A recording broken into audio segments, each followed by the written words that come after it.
When I saw Zootopia 2 in theaters back in November, the theater I saw it at had a poster for a movie called Starbright, and the TV in the lobby played a trailer for it.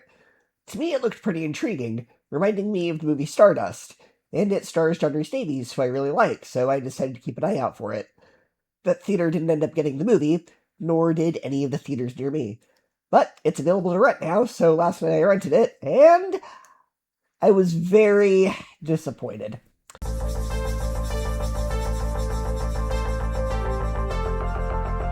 It was nothing like Stardust. At all. Like, not even remotely. The trailers promised this fantasy type movie, but it's not that.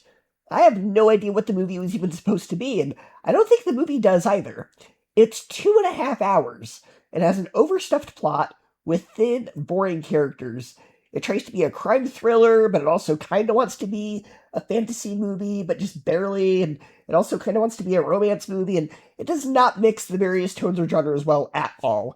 It feels like when you can't decide what leftovers you want for lunch, so you just combine the last 2 or 3 days of leftovers into one meal, and you end up with this bizarre hodgepodge.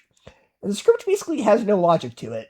Like, there's a scene kind of near the beginning where the bad guys are testing a machine for their heist, and it's a toy truck with a magnet attached, and that magnet is strong enough to lift a manhole cover.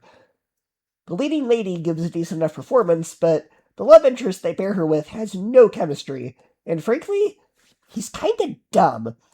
She tells him her name is Ashla, which is like this Irish spelling, and she says, "Oh, it's Gaelic," and he asks, "Oh, you're Irish," as if her extremely obvious Irish accent wasn't enough of a giveaway.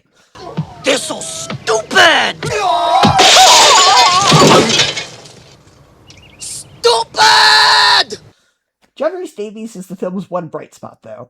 He's a good mix of wise mentor as well as wisecracking comic relief, but unfortunately, the film's tone, plot, and characters are all over the place and incompetent, making this a very disappointing and, frankly, kind of boring and confusing watch.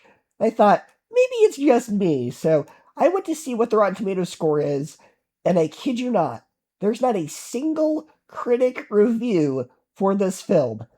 It was so bad it wasn't even screened for critics. Yikes.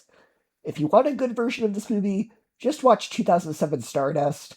For me, this gets a D+, a 6 out of 10, and 1 out of 5 stars, and that 1 star is solely for the performance of Rhys Davies. This is a movie you can skip.